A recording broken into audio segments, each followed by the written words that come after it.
سب کو اس بات پر فوکس کرنا ہے کہ رمضان کے بعد ہماری روٹین کیا ہے.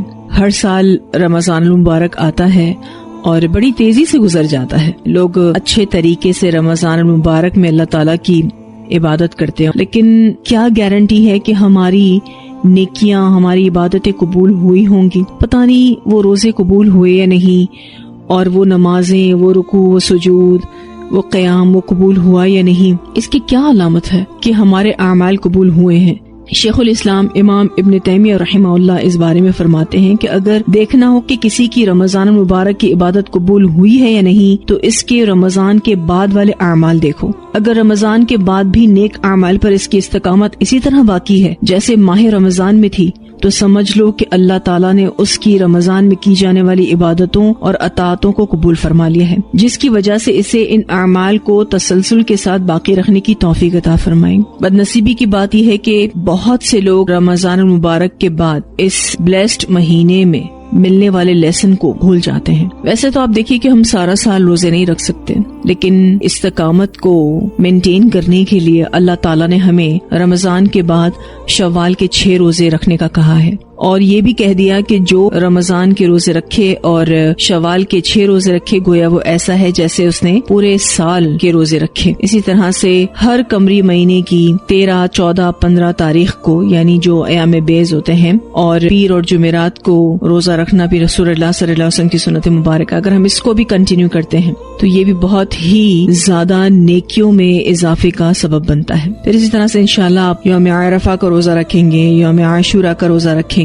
یعنی آپ دیکھیے کہ ایک کے بعد ایک ٹاسک اللہ تعالیٰ مجھے اور آپ کو دیتے جاتے ہیں تاکہ ہم ان روزوں کی جو یاد ہے نا اس کو تر و تازہ رکھیں. رمضان کے مہینے میں ہمارا قرآن کے ساتھ کتنا زیادہ تعلق قائم ہو جاتا ہے الحمدللہ، لیکن جیسے ہی رمضان ختم ہوتا ہے اس کے بعد قرآن مجید کی تلاوت کرنا، اس پر تدبر کرنا، غور و فکر کرنا، اس پر عمل کرنا اور آگے لوگوں تک پہنچانا، یہ ذمہ داری جو ہم سب پر عائد ہوتی ہے، ہم اس ذمہ داری کو کتنا فلفل کرتے ہیں. رمضان کے مہینے میں مساجد میں کافی رش ہوتا ہے، اور جیسے ہی رمضان ختم ہوتا ہے مساجد ویران ہو جاتی ہیں. مسلمان اپنی قرآن سے ریلیٹڈ ذمہ داری کو، جماعت سے نماز پڑھنے کی ذمہ داری کو فراموش کر کے اپنے کام دھندوں میں لگ جاتے ہیں، اپنی اکانومی کو مضبوط کرنے میں لگ جاتے ہیں. حضرت عبداللہ رضی اللہ تعالیٰ عنہ کو نبی اکرم صلی اللہ علیہ وسلم نے فرمایا تھا کہ عبداللہ ان لوگوں میں سے نہیں ہو جانا جو راتوں کا قیام کرتا تھا اور پھر اس نے اس کو کرنا چھوڑ دیا. اللہ نہ کرے کہ ایسا ہو. رمضان کے مہینے میں اللہ سبحانہ تعالیٰ نے ہمیں قیام اللیل جیسی خوبصورت عبادت کرنے کی توفیق دی. الحمدللہ کوشش کرنی چاہیے کہ آفٹر رمضان بھی یہ عبادت جاری و ساری رہے. تہجد اللہ سبحانہ تعالیٰ کی قربت کے حصول اور نیکیوں کے راستے پر چلنے کا ایک بہت بڑا ذریعہ ہے.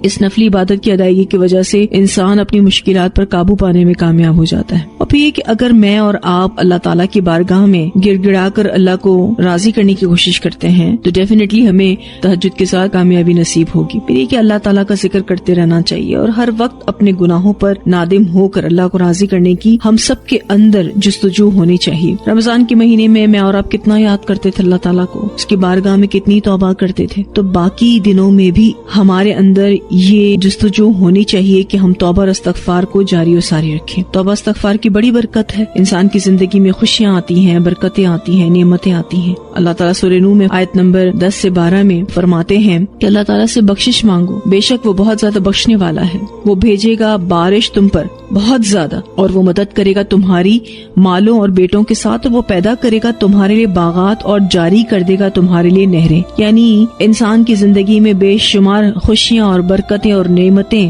آنا شروع ہو جائیں گی. تو توبہ استغفار کو کنٹینیو رکھیے گا. آپ نے دیکھا ہوگا کہ رمضان کے مہینے میں لوگ بہت زیادہ انفاق کرتے ہیں. جب ہم مسلسل انفاق کرتے ہیں تو اللہ ہمارے غموں کو دور کر دیتا ہے، ہمارے خوف دور ہو جاتے ہیں. تو جو لوگ رمضان میں انفاق فی سبیل اللہ کا بہت زیادہ اہتمام کرتے ہیں انہیں چاہیے کہ یہ عمل رمضان کے بعد بھی جاری و ساری رہے. تو اس نیکیوں کے موسم بہار کے چلے جانے کے بعد اعمال صالحہ کے معاملات کو ہم سب نے کنٹینیو کرنا ہے، اور اس سے انشاءاللہ تعالی زندگی کے غم دور ہو جائیں گے اور دنیا اور آخرت کی کامیابیاں نصیب ہوں گی انشاءاللہ تعالی. ہم سب اپنے آپ کو بہت اچھے سے جانتے ہیں.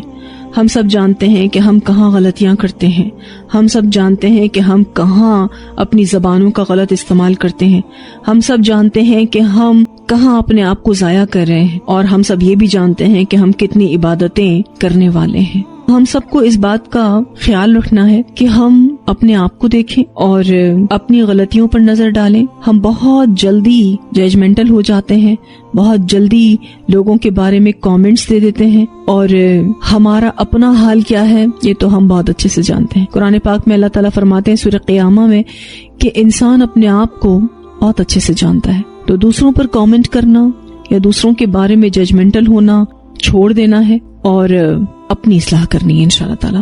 جب ہم سب اپنی اصلاح کریں گے انشاءاللہ تعالیٰ اور صرف اللہ کے لیے کرنے والے ہوں گے تو اللہ ضرور بضرور ہم سے راضی ہوگا۔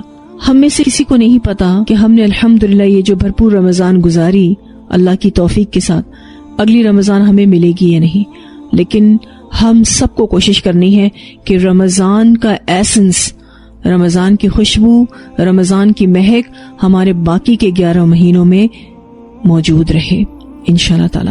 باقی حفاظت تو اللہ ہی کرنے والا ہے، ہمارے اعمال کی بھی، ہماری نیکیوں کی بھی، ہماری عبادتوں کی بھی توفیق بھی وہی دینے والا ہے۔